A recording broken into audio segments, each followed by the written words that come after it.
Pertempuran di Surabaya pada tanggal 10 November 1945 menjadi pertempuran besar terakhir yang pernah dilakukan rakyat Indonesia melawan pasukan Inggris. Sekitar 16.000 rakyat Surabaya tewas dan 20.000 lainnya luka-luka akibat serangan tersebut. Sedangkan di pihak Inggris dan sekutunya sekitar 2.000 orang tewas dan 2.000 lainnya luka-luka. Pertempuran yang tidak seimbang dalam segi peralatan dan pengalaman kemiliteran membuat banyak rakyat Surabaya meregang nyawa.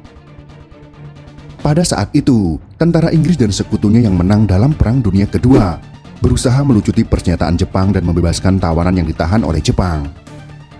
Pada tanggal 24 Agustus tahun 1945, terjadi sebuah kesepakatan antara Inggris dan Belanda yang dimuat dalam Civil Affair Agreement. Kesepakatan itu berisi keinginan Inggris untuk membantu Belanda kembali berkuasa di Indonesia. Hal itu menyebabkan adanya resistensi dari para penduduk Indonesia atas kedatangan pasukan sekutu.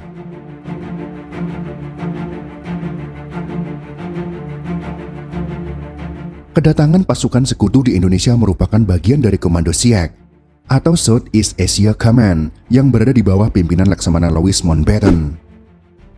Namun karena wilayah yang menjadi tanggung jawab SEAC masih terlalu luas, dibentuklah Allied Forces Netherlands East Indies atau AFNI yang bertanggung jawab untuk wilayah Indonesia. Tepatnya pada tanggal 29 September tahun 1945, Komandan AFNI yaitu Letnan Jenderal Philip Christison tiba di Jakarta. Tugas yang diberikan kepada AFNI di Indonesia adalah melucuti senjata Jepang, memulangkan para tentara Jepang ke tanah air mereka, membebaskan sekutu yang berada di bawah tawanan Jepang, serta mempertahankan keadaan yang ada di Indonesia. Mereka berusaha menguasai kota-kota besar, terutama Surabaya yang saat itu merupakan salah satu kota yang penting untuk dikuasai. Surabaya kala itu adalah kota yang besar dan memiliki pelabuhan serta pangkalan laut terbesar di Asia. Orang-orang Belanda yang tergabung dalam AFNI menjadikan Hotel Yamato sebagai markas mereka. Hotel Yamato pada masa pemerintahan kolonial bernama Hotel Oranye dan kini bernama Hotel Majapahit yang berada di Jalan Tunjungan nomor 65. Karena menjadi pemenang pada Perang Dunia Kedua, pada malam hari tanggal 18 September tahun 1945, orang-orang Belanda di bawah pimpinan Mr. Plukman mengibarkan bendera Belanda tanpa persetujuan pemerintah RI daerah Surabaya. Bendera itu berkibar di tiang sisi sebelah utara pada tingkat teratas Hotel Yamato. Keesokan harinya, para pemuda Surabaya melihat bendera Belanda itu dikibarkan tanpa izin. Para pemuda menjadi marah karena menganggap Belanda menghina kedaulatan Republik Indonesia. Dengan cepat, berita pengibaran bendera Belanda tersebar ke seluruh kota Surabaya. Para pemuda Surabaya lalu memenuhi Hotel Yamato di Jalan Tunjungan dengan keadaan marah. Presiden Sudirman lalu melewati kerumunan massa dengan didampingi Sidik dan Haryono untuk menemui Plukman. Perwakilan tersebut meminta agar Plukman menurunkan bendera yang mereka kibarkan di Hotel Yamato. Bukannya menurunkan bendera tersebut, Plukman malah menolak dan mengusir Residen Sudirman. Perundingan di dalam Hotel Yamato menjadi memanas, terutama setelah Plukman mengeluarkan pistol untuk mengancam mereka. Perkelahian akhirnya tidak dapat dihindari. Sidik yang tersulut emosi lalu mencekik Plukman hingga mati. Namun Sidik juga ikut tewas karena dibunuh menggunakan pedang oleh tentara Belanda yang berjaga di sana. Saat insiden itu, Sudirman dan Haryono berhasil keluar dari dalam hotel. Para pemuda di luar hotel yang melihat kejadian tersebut ikut tersulut emosi. Mereka lalu terlibat perkelahian dengan tentara Belanda. Beberapa orang berusaha memanjat tiang untuk menurunkan bendera tersebut. Seorang pemuda yang bernama Kusno Wibowo akhirnya berhasil menurunkan bendera Belanda. Ia lalu merobek bagian biru dari bendera Belanda. Bendera yang telah berwarna merah putih lalu dikibarkan kembali.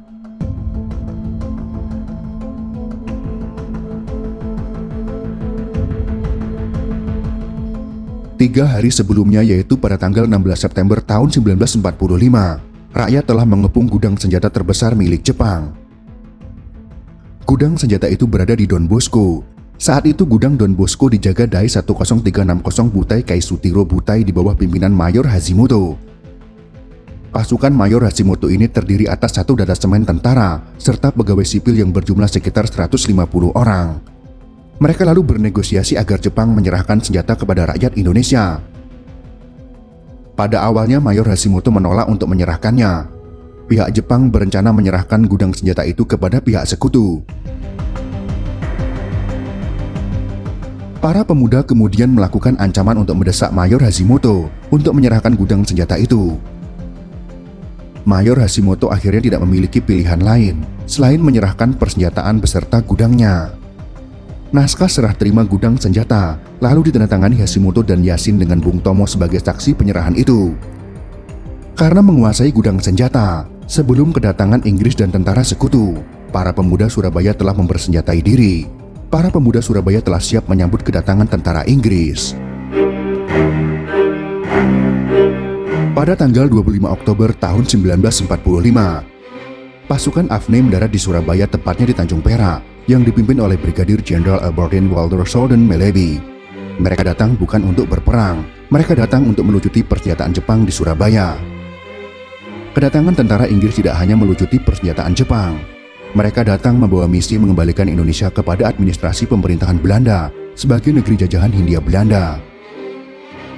Netherlands Indies Civil Administration atau yang dikenal dengan NICA ikut membonceng bersama rombongan tentara Inggris untuk tujuan tersebut. Tujuan Inggris yang ingin menjadikan Indonesia sebagai jajahan Belanda memicu gejolak rakyat Indonesia dan memunculkan pergerakan perlawanan. Pada tanggal 27 Oktober melalui pesawat Dakota yang bertolak dari Jakarta, pesawat itu membagikan selebaran ke berbagai wilayah Indonesia seperti Jawa Barat dan Jawa Tengah yang telah ditandatangani oleh Mayor Jenderal Houghton. Isi dari selebaran tersebut adalah ultimatum bagi para pasukan Indonesia untuk menyerah kepada pihak sekutu dalam waktu 48 jam atau menghadapi konsekuensi ditembak. Meleby yang telah membuat kesepakatan dengan Mustopo bahwa mereka hanya melucuti persenjataan Jepang menjadi tidak punya pilihan lain mengikuti perintah atasannya.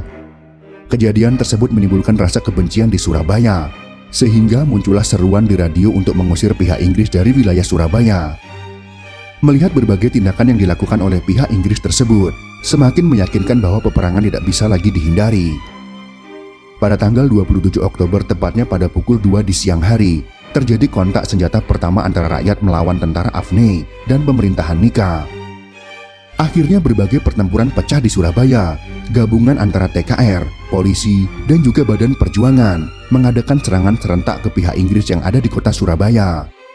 Meleby yang hanya memiliki satu brigade pasukan, lalu menyebarkannya pada lokasi-lokasi strategis. Meleby dan pasukannya harus melawan semangat juang rakyat Surabaya yang tidak ingin lagi dijajah. Karena banyak rakyat yang terbunuh, membuat para pejuang di Surabaya semakin kalap untuk mengalahkan pasukan Meleby. Pertempuran yang terus terjadi membuat Jenderal Houghton meminta bantuan Soekarno untuk mencari solusi dan meredakan situasi pada saat itu. Dari perundingan, terjadi kesepakatan bahwa ultimatum yang dikeluarkan Jenderal Houghton tidak berlaku, dan Inggris mengakui keberadaan tentara keamanan rakyat dan polisi. Biro kontak antara Indonesia dan Inggris bergerak cepat untuk menyampaikan kesepakatan tersebut dengan iring-iringan mobil. Iring-iringan mobil biro kontak lalu sampai pada gedung Internasio. Biro kontak menyampaikan kesepakatan kedua negara sehingga para rakyat melakukan gencatan senjata sementara.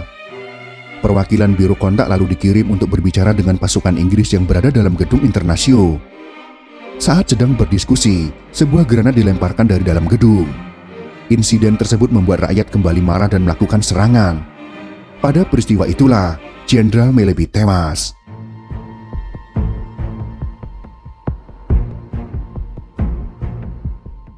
Kematian Jenderal Meleby menjadi pemicu yang mengubah Surabaya menjadi lautan darah.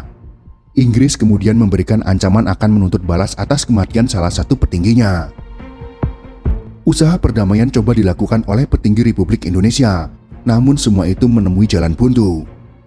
Pihak Inggris tidak mau lagi bernegosiasi dengan petinggi Republik Indonesia. Pada tanggal 7 November 1945, Mayor Jenderal Eric Carden Robert Mansert ditugaskan menggantikan Jenderal Meleby. Mansert mengancam rakyat Surabaya untuk menyerahkan persenjataan dan menghentikan perlawanan kepada tentara AFNI dan administrasi dari NICA. Ia menyampaikan ultimatum terbuka kepada Gubernur Suryo tanpa sopan santun sedikit pun. Ultimatum itu lalu digandakan dan disebarkan Inggris lewat pesawat terbang. Dalam ultimatum mengatakan bahwa rakyat Surabaya harus menyerah. Jika tidak, Surabaya akan dibombardir hingga hancur lebur pada tanggal 10 November tahun 1945. para petinggi di Jakarta tidak dapat berbuat banyak karena Inggris tidak bermain-main. Berbagai upaya jalan damai telah diusahakan oleh para petinggi, namun semuanya tidak digubris oleh Inggris. Di sisi lain, rakyat Surabaya yang telah berjuang agar merdeka ikut naik darah atas ultimatum tersebut. Semangat perlawanan bergelora di Surabaya bagai tersiram minyak dengan ultimatum itu sebagai pemicunya. Perjuangan mempertahankan kemerdekaan menjadi satu dengan semangat jihad. Bung Tomo yang telah mendapat restu dari Kiai Haji Hashim Asy'ari berteriak lantang mengobarkan semangat perlawanan masyarakat Jawa Timur. Bung Tomo menyuarakan melalui radio perjuangan di Jalan Mawar. Suaranya mengudara pada pukul 11 malam dengan semboyan, "Merdeka atau mati."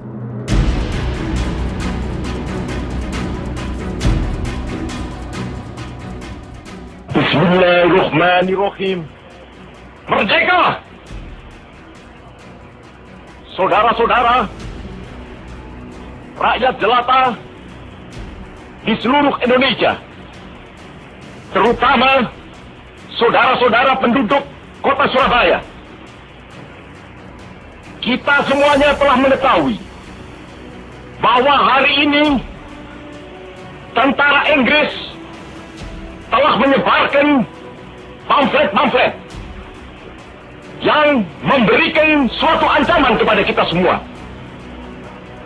Kita diwajibkan untuk dalam waktu yang mereka tentukan menyerahkan senjata-senjata yang telah kita rebut dari tangannya tentara Jepang. Mereka telah minta supaya kita datang pada mereka itu dengan mengangkat tangan. Mereka telah minta supaya kita semua datang pada mereka itu dengan membawa bendera putih, tanda bahwa kita menyerah kepada mereka.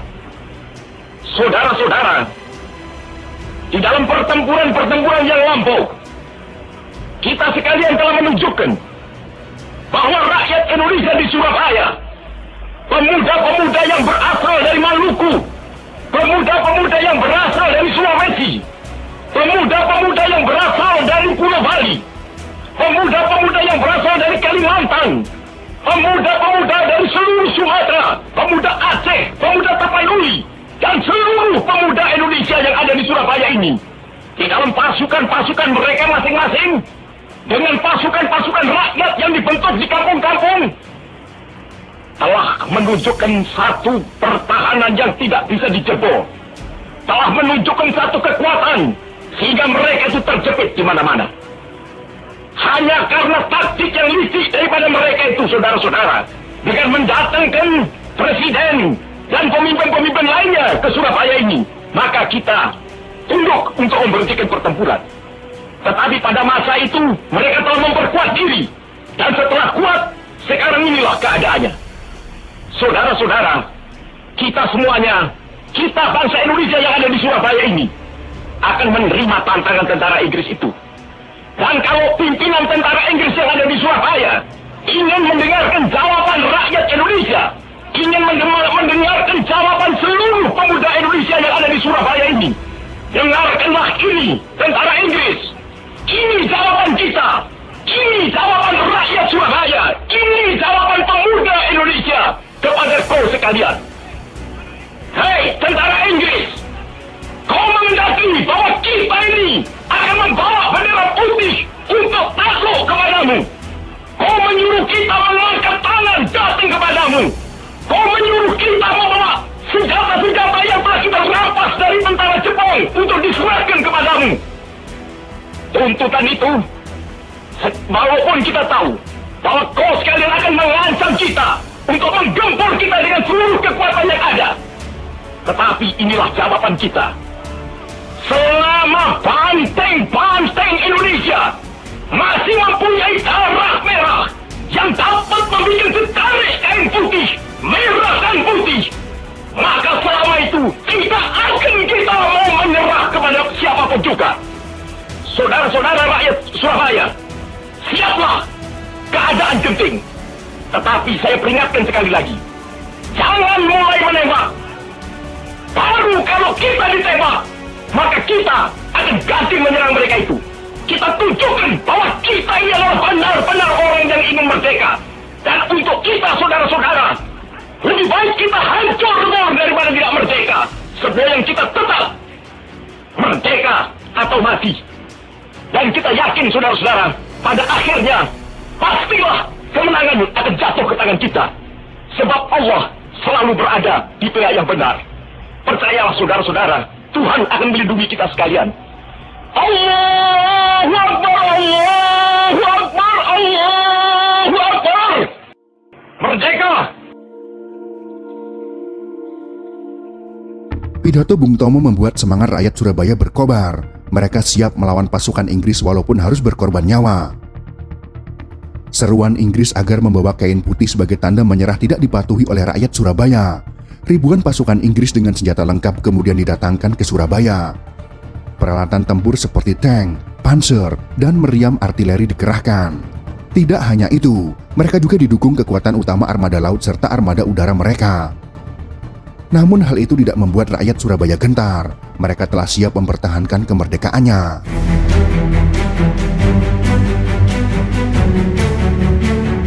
Pada tanggal 10 November tahun 1945, Surabaya dihujani peluru meriam pasukan Inggris. Serangan pasukan Inggris dilakukan melalui udara, darat, dan juga laut. Pada pasukan darat Inggris berisi sekitar 30.000 pasukan, 1 skuadron tank ringan dan Brand Carrier, 20 tank Sherman, dan 23 artileri berat. Pada armada laut berisi sekitar 3 kapal fregat, 1 kapal penjelajah, 3 kapal torpedo, 7 kapal pengangkut pasukan, dan kapal pendarat. Sedangkan armada udara, Inggris mengerahkan 1 skuadron Mosquito dan Thunderbolt. Kekuatan perang Inggris itu ditambah lagi dengan kapal perang yang berada di perairan utara Surabaya. Akibat serangan yang dilakukan oleh Inggris tersebut membuat Surabaya menjadi luluh lantak. Dengan kekuatan besar itu, Inggris mengira hanya butuh 3 hari untuk menguasai Surabaya. Namun keperkasaan semangat juang rakyat Surabaya membuat Inggris butuh waktu hingga 3 minggu untuk menguasai Surabaya. Sebuah keberanian yang sangat luar biasa menghadapi peralatan tempur pemenang Perang Dunia Kedua. Walaupun perbedaan peralatan tempur dan kualitas militer tidak sedikit pun menurunkan semangat juang rakyat Surabaya. Pada akhirnya, Surabaya berhasil dikuasai Inggris setelah mengerahkan semua kekuatan tempurnya.